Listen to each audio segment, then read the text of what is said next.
The Tony Doe Podcast.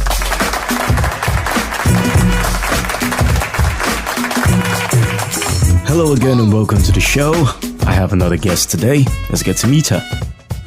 Okay, yeah, Mommy Nina. Mommy Nina is just a radio personality. My real name is Amarachi Nina Uma. I am an on-air personality, an author, and personal development coach.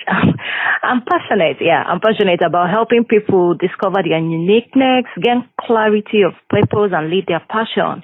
And I twist some stories, especially sports stories, because I'm actually in the sporting world now.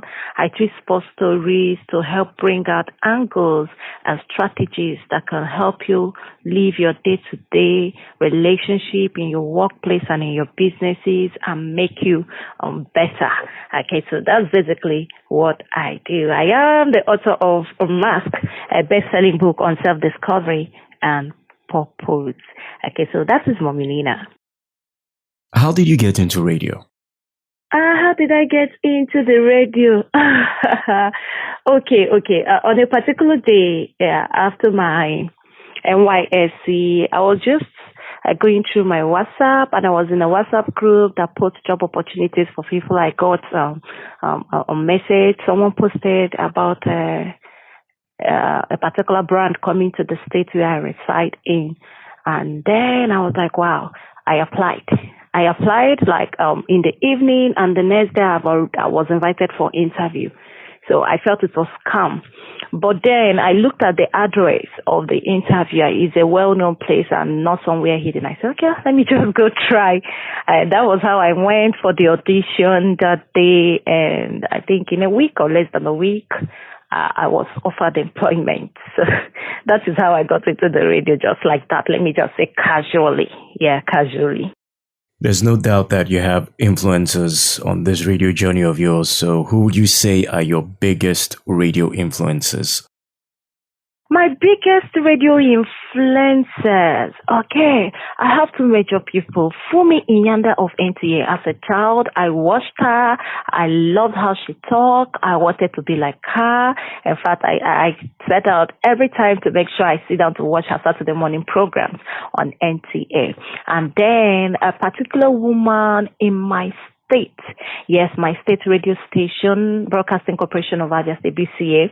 Her name is Oziomachike Okaha. Coincidentally, she happened to be a member of my church. So apart from hearing her on radio, I see her too. And I just want to be like this woman, her English, her dressing. I don't know. Okay. So they were my major influences when it comes to broadcasting. Talk me through your radio journey, the highs, the lows, the in-betweens, lessons learned. Yeah, my radio journey is in highs and lows, and it's been beautiful. It's been fantastic. I actually love what I do. Naturally, I love to talk and help people become better. So I see that as a platform to help me reach out to people and touch people in my little corner the more I can. And at the same time, helping people find themselves. So it's been cool. I've gone through tough times. I've gone through so many things involved in media and broadcasting that I may not really pull out or say out here, but then it's been fantastic. I must confess, it's been cool. A good show prep is the hallmark of a great radio personality. So what's your creative approach to your show, your current show now? Okay, my creative approach to my current radio show. Okay, currently I am into sportscasting. Yes, I'm a sportscaster. And what I do, like I told you, I twist sports stories to bring out content and things that can help people live everyday life and have successful relationship or business strategies. I twist my sports stories to bring them out. So apart from deliberating on sporting issues and analyzing them, I try to give them another angle where the listeners try to apply whatever happens in the sporting world to their everyday life, because it happens. It's not just a thing that happens in the sporting world. The same things are applicable to our everyday activities. But sometimes we overlook it because we are lost in the ecstasy of the football, the fun it brings, and the rest of them. So that's what I actually do. Try to bring out all the angles that people don't really see in the sports story. So that's how I make it stand out and very unique. What do you know about podcasts? Podcasts are good. Podcasts are amazing. Yeah, trust me. They are. I look at it as an original content from original people, somewhere you can just bear your mind and connect to people. So away from radio, podcasts are good to go.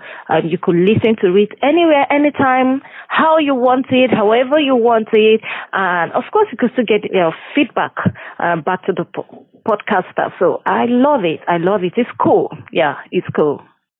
How do podcasts compare to radio, in your opinion? Well, this is serious. Okay, how do podcasts compare with radio? Okay. How do they compare with radio? The same, let me just say the same feeling that radio does: keep you company, educate, inform, analyze. I think that's the same thing podcast does. Yeah.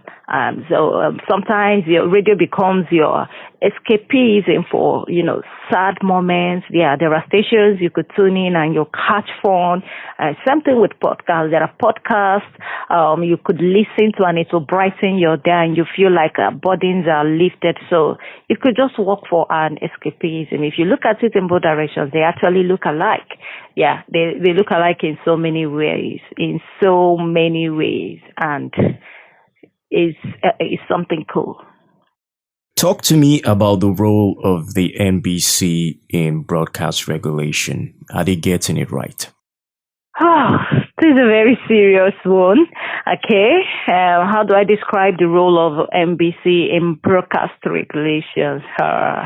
It's an idiom, honestly. If you ask me if I have a way, I'm going to avoid this question. Okay, but the point is this: it's not been satisfactory. It's been like a channel that's been working against the media instead of helping the media to achieve their goal. That's the much I can say.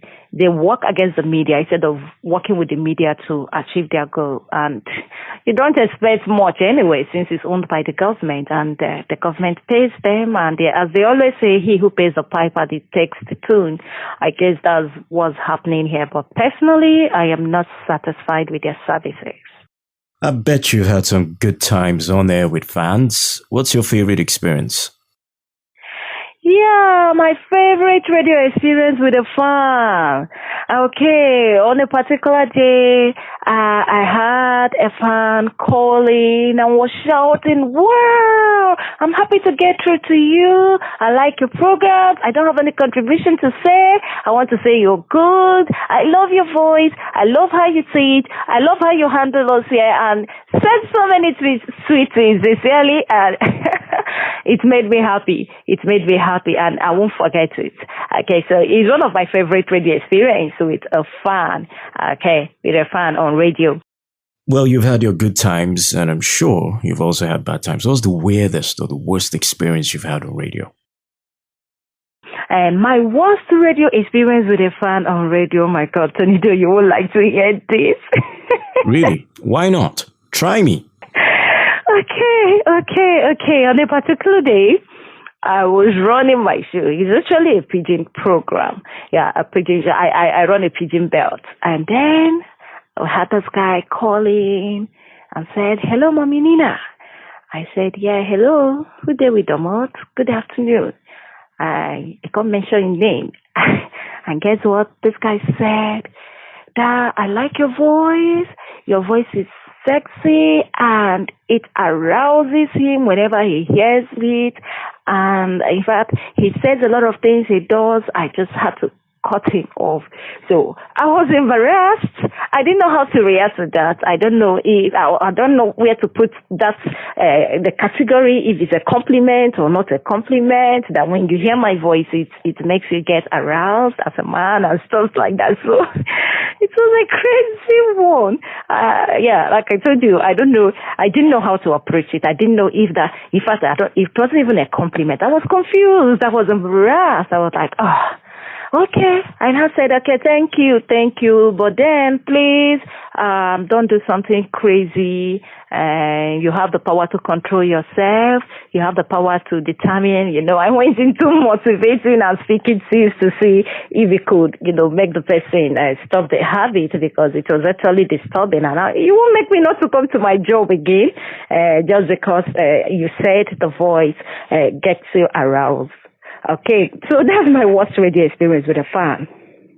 Wow, that's some heavy stuff. It will take me a while to process. Away from that, you had some great times with guests on radio. So talk to me about your favorite radio guest. My favorite radio guest.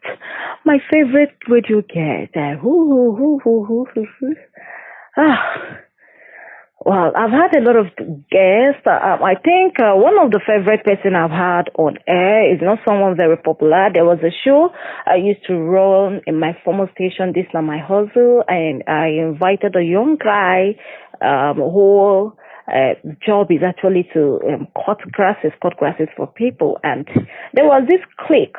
There was this stuff, the way he approached the interview segment, that made other people come out to say, oh, I do the same thing. Before now, I used to be shy. Before now, I used to be afraid. I'm not proud of what I do. But after I listened to you and stuff like that, so he was my favorite guest, because at the end of the day, he was able to, help me drive home the message that the show was meant for.